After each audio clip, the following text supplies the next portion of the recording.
Assalamualaikum warahmatullahi wabarakatuh. Alhamdulillahi rabbil alamin, wassalatu wassalamu ala asyrafil mursalin wa ala alihi wa sahbihi ajma'in. Subhanaka la ilma lana illa ma 'allamtana innaka antal alimul hakim. Wa la hawla wa la quwwata illa billahil aliyyil. Alhamdulillah, kita syukur kepada Allah yang telah melimpahkan kepada kita rahmatnya dan nikmat. Muslimin muslimat yang dihormati dan dikasihi sekalian, kita sambung perbincangan kita sirah Nabi Allah Idris alaihissalam.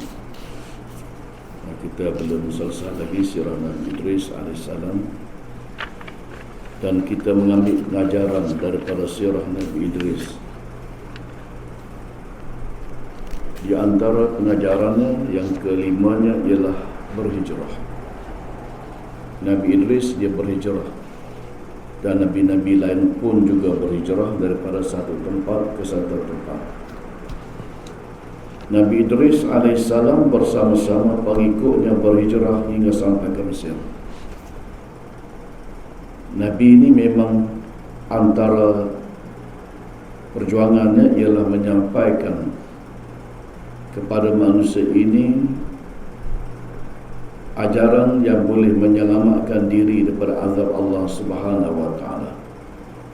Nabi Idris menyeru kaumnya supaya beriman kepada Allah, tetapi tidak ramai yang beriman, melainkan ramai yang menentang. Kemudian baginda mengajak pengikut-pengikutnya berhijrah sampailah ke negeri Mesir.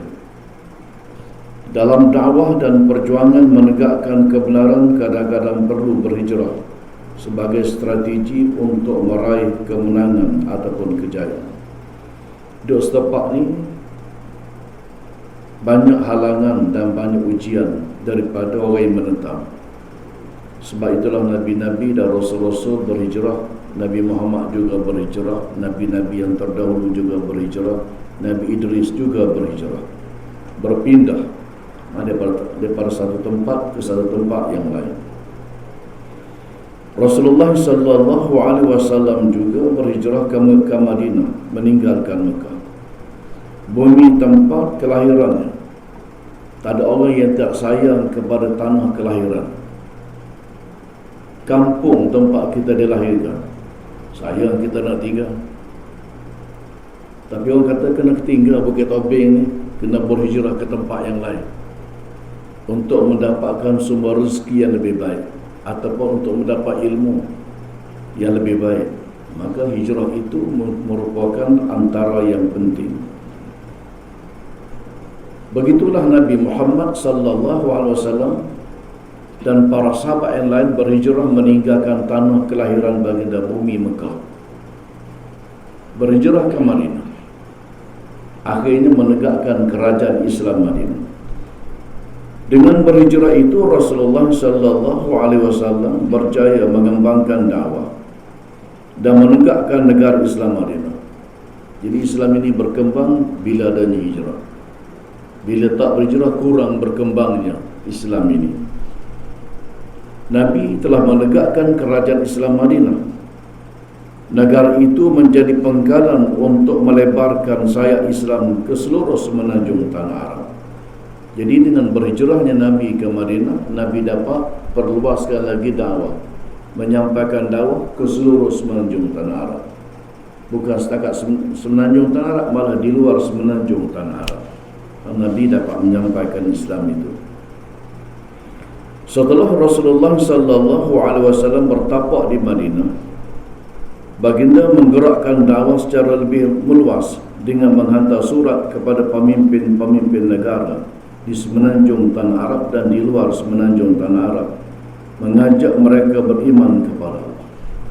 Bila Nabi Kemah Malik dah duduk di Madinah, ada kerajaan yang Nabi tegakkan di Madinah, maka Nabi selepas daripada perjanjian Hudaibiyah, Nabi mula menghantar surat kepada pemimpin-pemimpin, sama ada pemimpin di semenanjung tanah Arab ataupun pemimpin di luar semenanjung tanah Arab, supaya mereka ini beriman kepada Allah Subhanahu wa taala. Kerana pemimpin ini penting, ataupun dipanggil al-mala, orang yang memimpin masyarakat. Kalau kat kita ni, pemimpin masyarakat ni orang yang dihormati dalam masyarakat. Tok Ngulu, Tok Deka, Tok Bama, Tok apa lagi. Orang yang bergelar ni, orang yang ada kedudukan dalam masyarakat, mereka tu penting. Mereka tu sangat penting, kerana pengaruh mereka tu boleh berkembang. Mereka tak ada anak buah. Kalau kita pergi ke kawasan asli Tok Batin, kalau kita buat baik dengan Tok Batin, anak buah tu dengan sendiri jadi mudah. Kalau dengan Tok Batin kita buat balah, payah. Kita nak masuk kawasan asli, dengan Tok Batin kita buat balah, payah. Tapi bila kita buat baik dengan Tok Batin, dengan mudah kita boleh tarik orang Tok Batin ataupun anak buah mereka ini. Jadi Nabi menghantarkan surat kepada pemimpin-pemimpin di semenanjung tanah Arab dan di luar semenanjung tanah Arab. Antaranya pemimpin di luar semenanjung tanah Arab ialah kepada Heraklius. Heraklius ini ialah pemimpin Romawi, pemimpin Rom.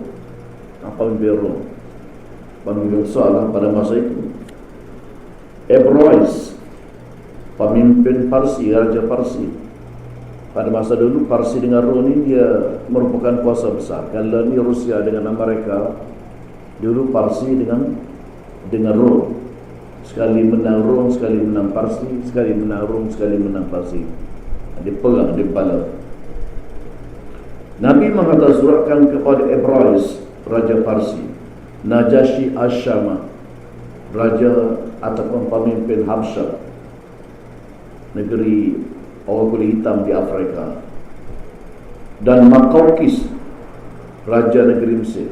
Makaukis ini Raja negeri Mesir. Antara surat kepada pemimpin suku kabilah Arab ialah Munzir bin Sawa, pemimpin Bahrain. Ini negeri dalam semenanjung tanah Arab. Ja'far bin Jalanda dan Abdul bin Jalanda, pemerintah Oman. Ini orang Arab. Hauzah bin Ali, pemerintah Yamama, dan Faris bin Syamar, pemerintah Khorasan. Ini pemimpin-pemimpin yang Nabi hantar surat kepada mereka supaya mereka ini menerima Islam dan beriman kepada Allah Subhanahu wa taala. Surat Rasulullah sallallahu alaihi wasallam itu ada yang mendapat respon positif dan ada yang negatif. Mana ada yang mendapat sambutan dan ada yang dikoyak-koyaknya surat Nabi. Kena koyak pun ada, tidak mendapat respon. Yang mendapat respon pun ada.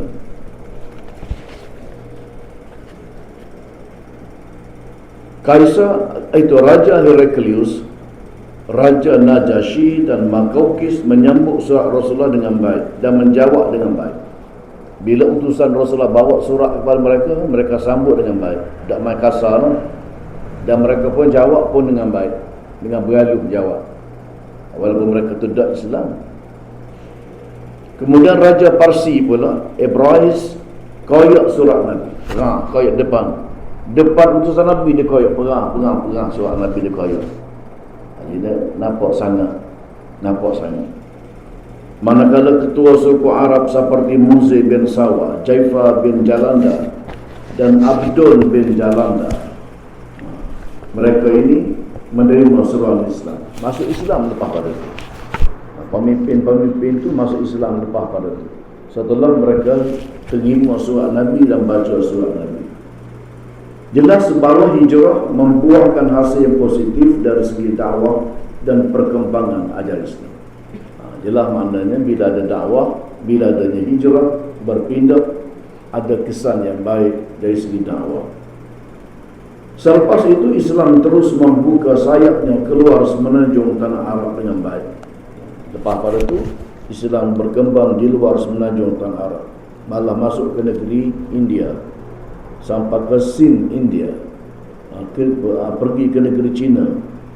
Islam pergi ke negeri China lebih awal daripada Islam masuk ke Malaysia.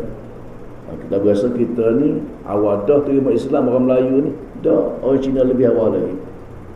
Orang Cina lebih awal lagi menerima Islam daripada pendakwa-pendakwa yang pergi ke negeri Cina. Dia bukan lalu ke laut, lalu ke darat. Pendakwa pergi ke negeri Cina.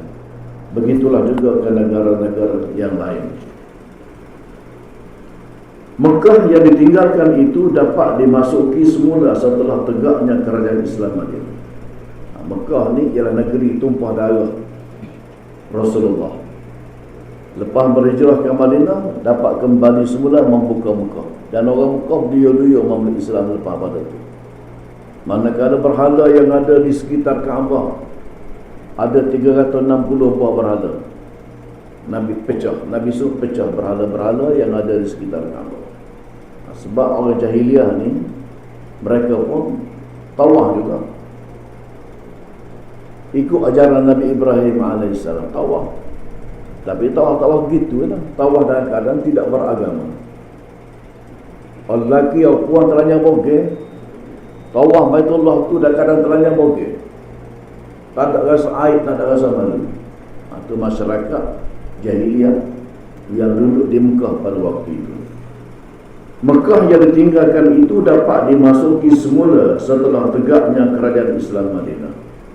Bila Nabi buka kerajaan di Madinah dan tegak kerajaan di Madinah, Nabi sebagai pemimpinnya di Madinah, maka pada tahun yang ke-6 Hijrah, ke-8 Hijrah, maka Nabi bersama dengan para sahabat kembali semula ke Mekah dan membuka Mekah.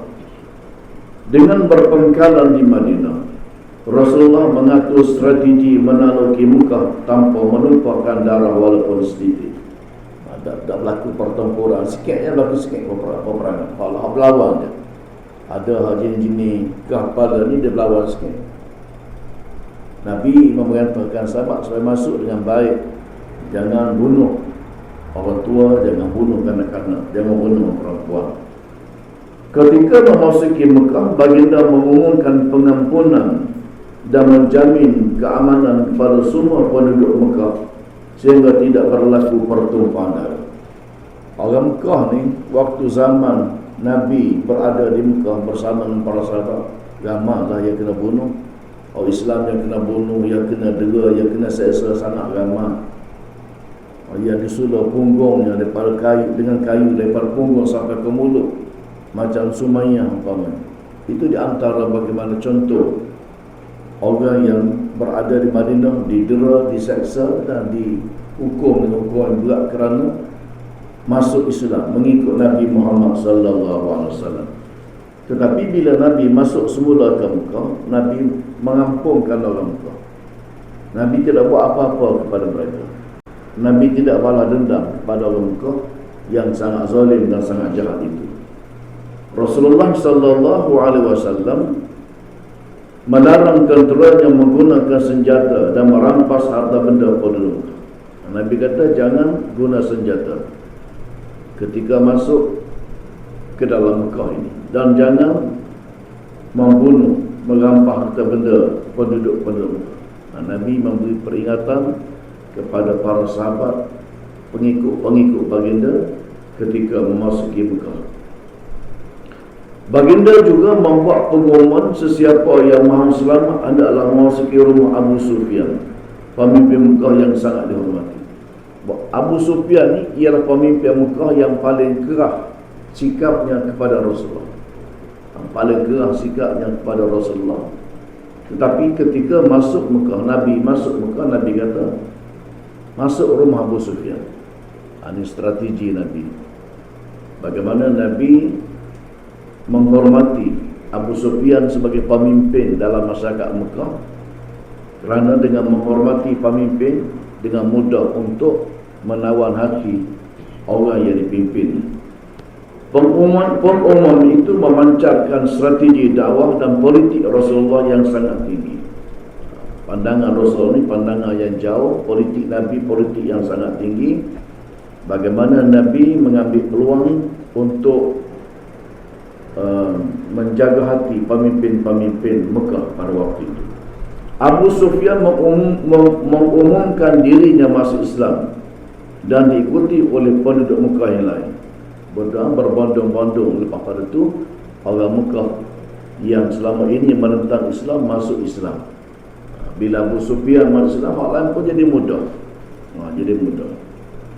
Di mana baginda sallallahu alaihi wasallam telah bersabda, "Bal yawma yawmal marhamah. Al-yawma yu'izzu Allahu Quraisya wa yu'azzimu Allahu al-Ka'bah." Hari ini adalah hari perlimpahan kasih sayang. Nabi tidak balas dendam.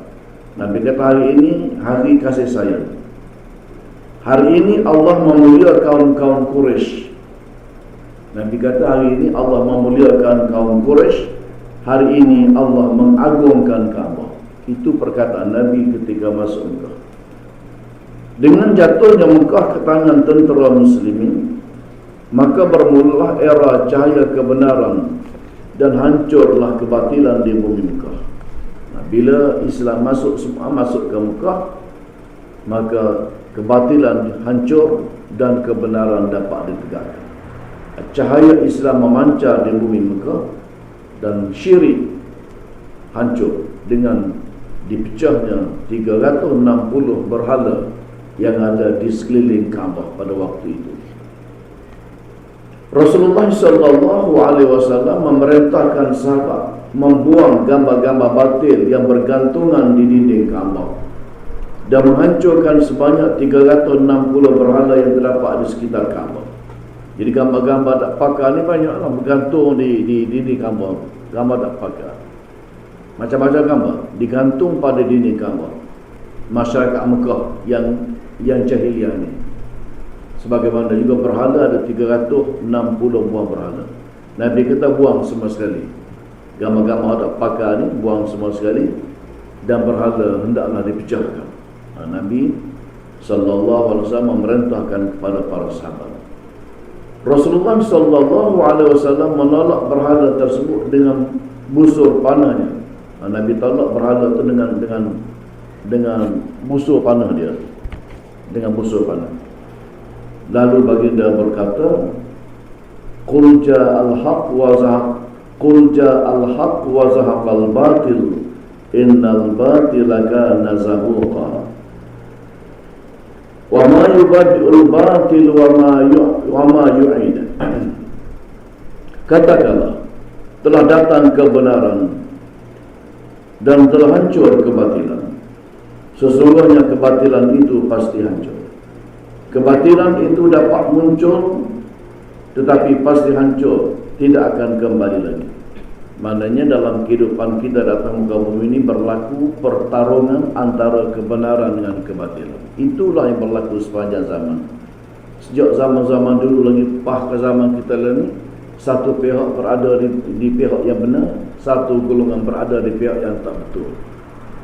Jadi hadap betul dengan betul ni berlawan sama. Dari segi politik pun gitu ya, berlawan sama-sama. Ke zaman-zaman itu perang, di medan perang, mengangkat senjata antara golongan batil dengan golongan yang benar ini. Hari ini pun mengangkat senjata pun berlaku juga. Tetapi pertarungan yang berlaku pada hari ini pertarungan yang lebih luas. Pertarungan ideologi, pertarungan pemikiran. Pemikiran yang sesat dengan pemikiran yang betul, ajaran yang salah dengan ajaran yang benar. Maka selama-lamanya akan berlaku dalam kehidupan manusia ini. Tetapi Allah memberikan kemenangan kepada pihak yang benar. Akhir sekali pihak yang benar itu diberikan kemenangan oleh Allah Subhanahu wa ta'ala. Muslimin muslimat yang dihormati dan dikasihi sekalian, pengajaran yang keenam ialah jangan dengki mendengki. Jangan dengki mendengki. Nabi Idris menyeru kaumnya supaya jangan dengki mendengki antara satu sama lain. Kerana penyakit dengki ini di antara penyakit bukan baru. Ribu tahun dah manusia ni suka berdengki. Sampailah ke zaman kita ni beramai juga orang yang suka berdengki. Dengki ialah sifat mazmumah yang sangat berbahaya. Akhlak mahmudah, akhlak mazmumah, akhlak yang buruk. Rasulullah sallallahu alaihi wasallam menyatakan penyakit dengki boleh menghancurkan kebajikan yang telah dibuat, menjadi macam api makan daun kayu. Bila penyakit dengki duduk dalam hati, maka amalan-amalan baik yang pernah kita buat jadi hangus terbakar, macam api makan daun kayu. Kalau kita pergi ke jalan berang tu, musim-musim panas tu, banyak pokok-pokok yang hangus, capuk putus rokok ya, hangus lalu, terbakar lalu, mudah sangat dimakan oleh api. Itu pokok hidup. Apatah lagi kalau daun kayu yang kering, lagilah mudah terbakar. Mudah terbakar. Maka amalan-amalan baik manusia yang kita buat, amalan sunat kita, sedekah kita, solat kita dan berbagai-bagai lagi, hangus terbakar macam api makan daun kayu. Pahala yang Allah beri, Allah tarik balik dengan sebab ada penyakit dengki dalam hati. Jadi penyakit dengki ini di antara penyakit dalam hati manusia yang sangat berbahaya. Macam juga ujub, macam riya, macam takabur. Itu bahaya belaka. Dengki ini di antara penyakit yang sangat berbahaya. Nabi SAW telah menyatakan dalam sepotong hadis, ayyukum wal hasad fa innal hasada ya'kulul hasana kama ta'kulun narul hatabat aw qala al-usba. Nabi kata, awaslah kamu daripada dengki. Nabi kata jangan dengki, jangan ada penyakit dengki ini, kerana hasad dengki itu akan memakan semua amal kebaikan. Hasad dengki ini dia akan makan segala amal kebaikan yang kita buat, sebagaimana api makan kayu ataupun rumput. Api makan kayu ataupun api makan rumput. Begitulah Nabi buat bandingan, pahala kita hilang semua sekali dengan sebab ada penyakit dengki dalam hati. Jadi penyakit dengki ini, mereka yang dengki mahu nikmat yang Allah beri pada orang itu hilang. Kalau orang maju perniagaan, biar dia rugi perniagaan dia. Itu maknanya penyakit dengki lah tu. Bukan setakat mahu dia nikmat hilang, malah dia buat khianat. Ke zaman-zaman dulu sihir menyihir, santau ni pun ada lagi sihir ni, santau pun ada lagi. Sebab masyarakat ni masih lagi tidak beramal dengan ajaran Nabi SAW. Kalau ia beramal dengan ajaran Nabi itu, tak ada lah penyakit dengki ni, tak ada penyakit santau menyantau ataupun sihir menyihir ni. Sebab kalau kita temu dengan Tok Bomo tu dosa dah. Minta khidmat dia supaya buat khianat orang, lagi berdosa. Dosa besar, bukan dosa kecil dah. Termasuk dalam senarai 70 dosa besar tu. Orang yang ada penyakit dengki tidak senang hati dengan nikmat Allah yang Allah kurniakan kepada seseorang, dan dia merasa gembira bila nikmat itu hilang. Ini penyakit dengki yang ada dalam hati manusia. Dia tak boleh tengok orang lain senang. Dia tak boleh tengok orang lain senang, tak boleh tengok orang lain maju, tak boleh tengok orang lain berjaya. Ini penyakit dengki. Biar hilang nikmat yang Allah kurniakan pada orang itu, biar hilang. Maka dia buatlah dengan macam-macam cara supaya nikmat itu hilang. Dia tidak bergembira dengan nikmat yang Allah kurniakan pada Allah. Ini penyakit dengki. Mereka ini tidak menerima hakikat ketentuan Allah ke atas hambanya, yang dia melebihi seorang itu ke atas seseorang yang lain. Apa yang berlaku kepada manusia ini merupakan ketentuan Allah. Ada orang tu Allah bagi lebih, ada orang tu kurang sikit. Itu ketentuan Allah Subhanahu wa taala, takdir Allah. Ada orang sihat, ada orang sakit, ada orang kaya, ada orang miskin, ada orang rupa parahnya cantik, ada orang rupa parahnya buruk. Apakah Allah tidak adil? Adil. Kita tak tahu sebenarnya rahsia Allah Subhanahu wa taala. Allah itu adil. Tetapi banyak manusia bila dia rasa dia ni dalam keadaan susah sama-sama, dia deki pada orang yang senang. Deki tak boleh. Deki tak boleh. Mereka ini tidak menerima hakikat ketentuan Allah SWT ke atas hambanya, yang dia melebihi seseorang ke atas seseorang lain. Allah melebihkan seseorang ke atas seseorang. Itu kerja Allah, itu hak Allah. Kita nak kata macam mana? Orang ni Allah bagi dia sihat sepanjang-panjang, orang ni pula sakit sama-sama. Apakah itu Allah tidak adil? Adil. Cuma kita tak tahu rahsia Allah SWT. Orang yang Allah uji dengan sakit, kalau dia sabar menghadapi ujian sakit itu dan dia raba, Allah uji dia dengan sakit, lepas sakit, dan dia raba, Allah mengangkat martabat dia. Allah angkat martabat dia. Itu kelebihan orang yang Allah uji dia. Sebab Nabi-Nabi pun Allah uji lebih berat, lebih teruk lagi. Nabi-Nabi, Rasul-Rasul ni ujiannya lebih berat berbanding dengan orang biasa macam kita ni. Itu Allah uji manusia. Sebagaimana Allah sebut dalam Quran, in tamsaskum hasanatun tasu'hum wa in tusibkum sayi'atun yafrahu biha. Kalau kamu beroleh kebaikan, kalau kamu beroleh kebaikan, kemenangan ataupun sebagainya, menyakitkan hati mereka jika kamu ditimpa kebencana, mereka bergembira. Ini perangau rezeki. Bila kita dapat kebaikan, dia pun berasa tak senang hati. Bila kita susah, dia bergembira. Ini perangau rezeki. Gembira tengok orang susah, tak senang hati tengok orang senang. Itu penyakit rezeki. Itu penyakit rezeki.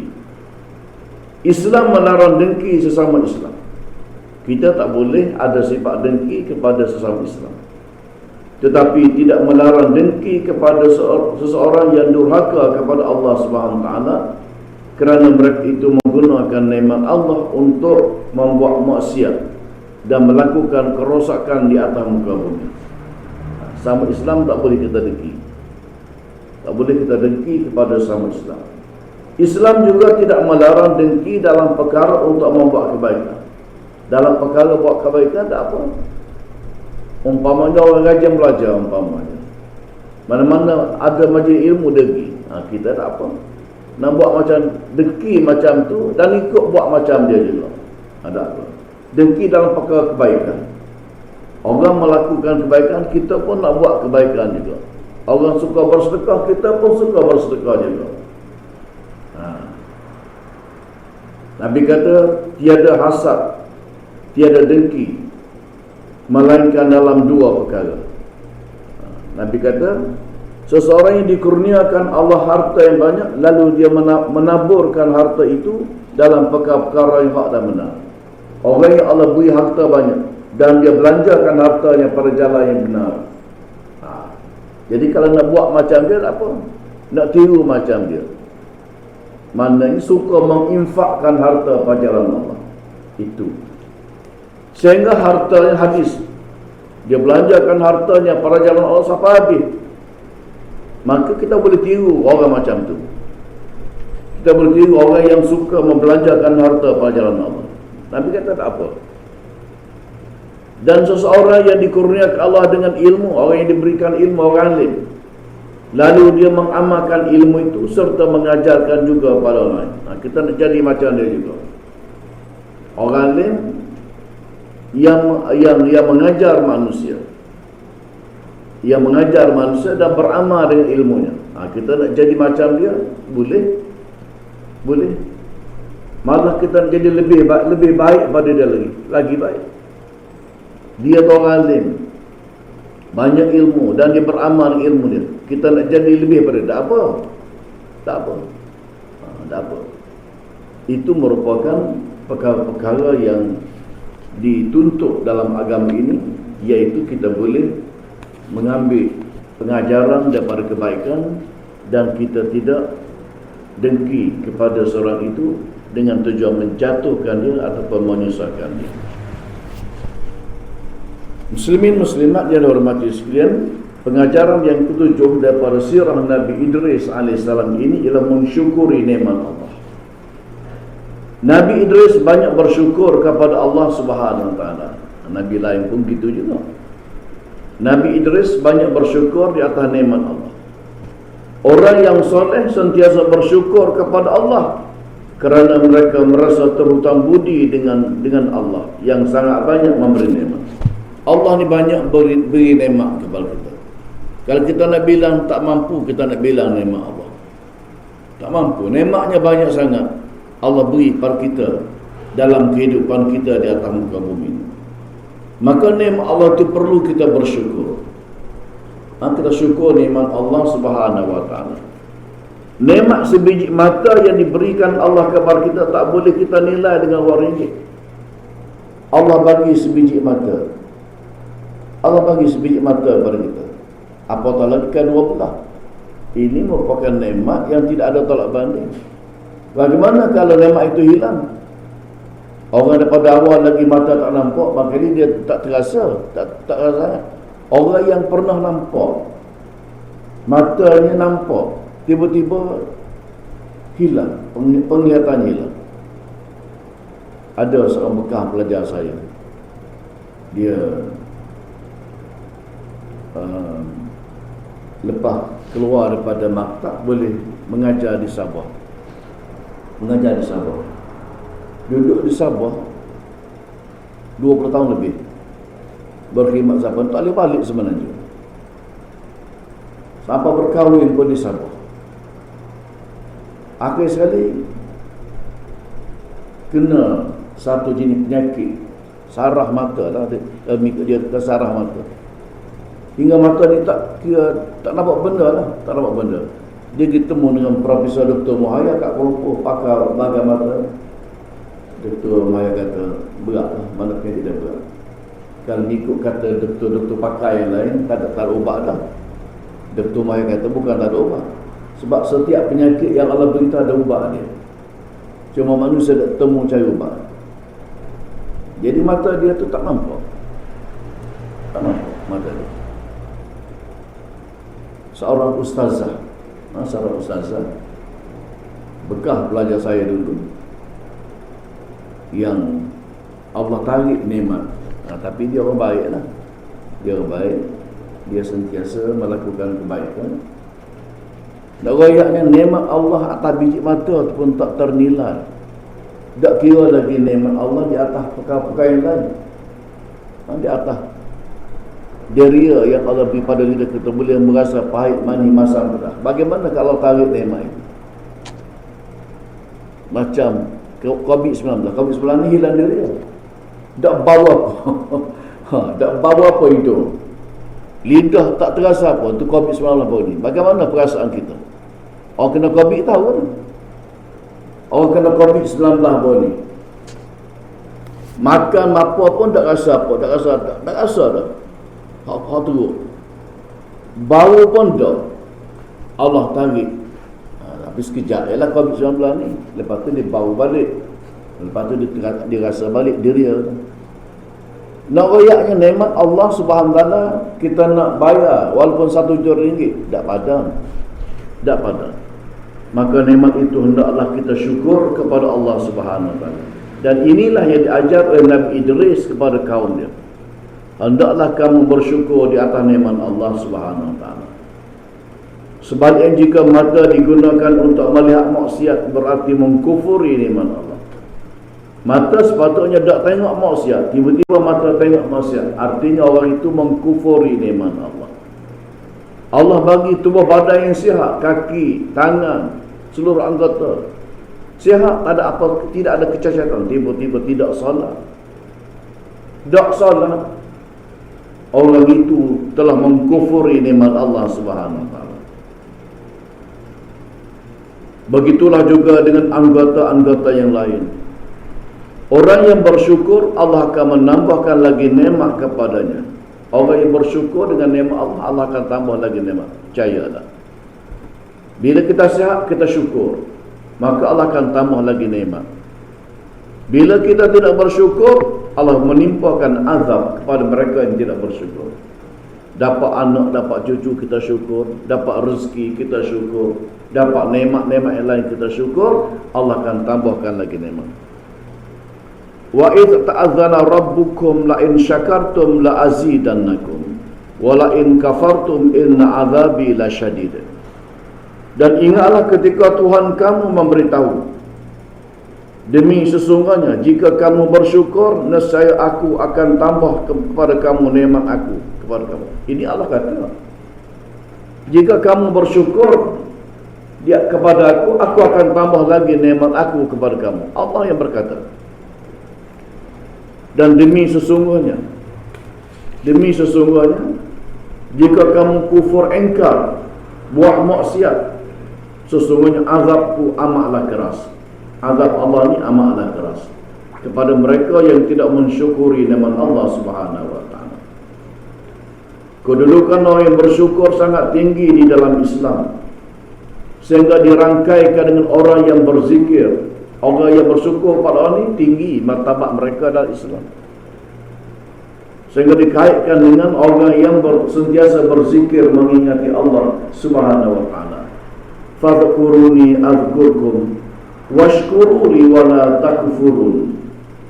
Oleh itu ingatlah kamu kepadaku, mematuhi hukum dan undang-undang aku, supaya aku membalas kamu dengan kebaikan, dan bersyukurlah kamu kepadaku, dan jangan kamu kufur. Allah kata kepada kita, kepada manusia ini, hendaklah bersyukur kepada Allah, jangan kufur kepada Allah.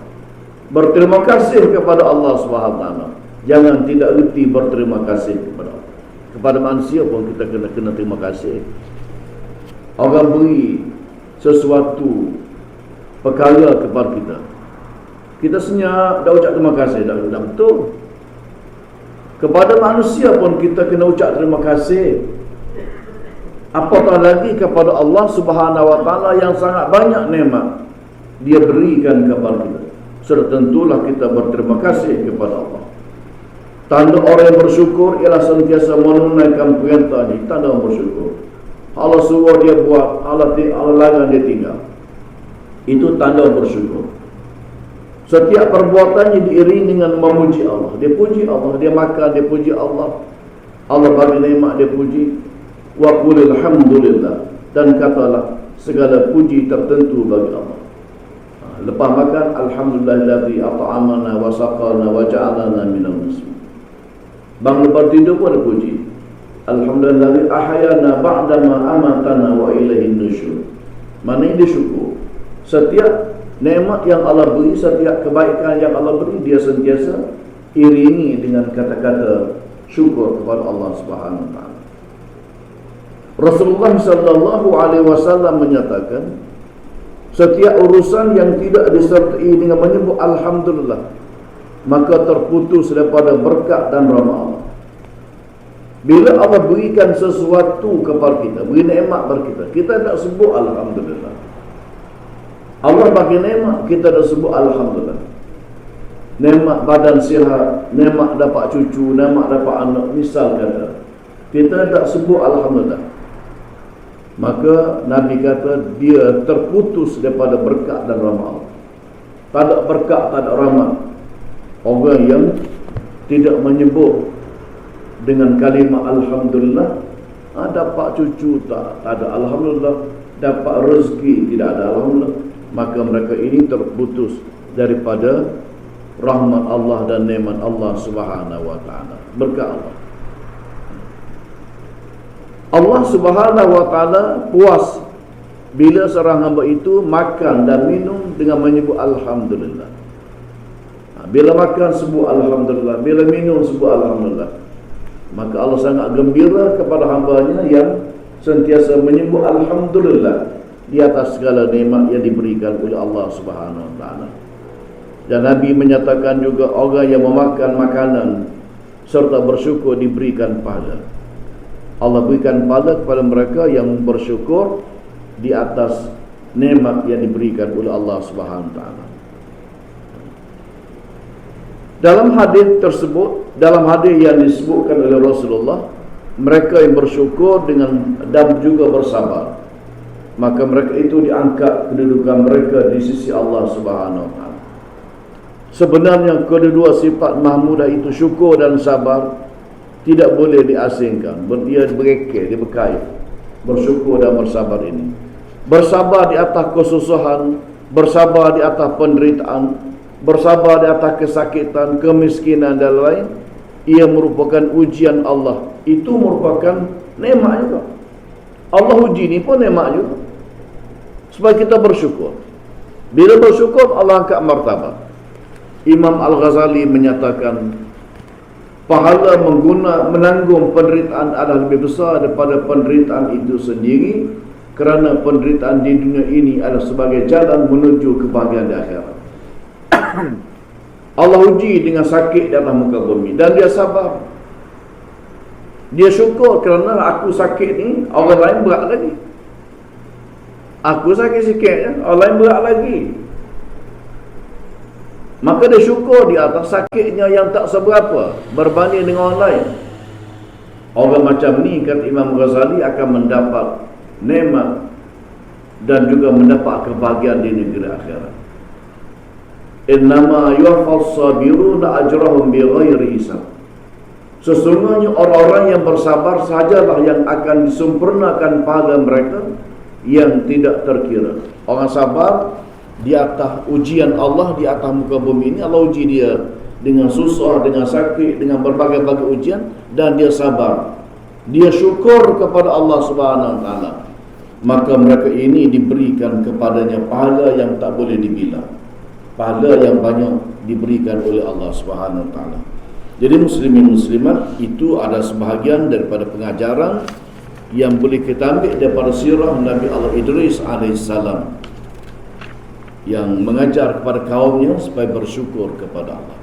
Jadi setakat itu dulu untuk pagi ini. InsyaAllah kita akan sambung dalam kuliah kita yang akan datang. Wallahu a'lam wa billahi taufiq wal hidayah. Wassalamualaikum warahmatullahi wabarakatuh.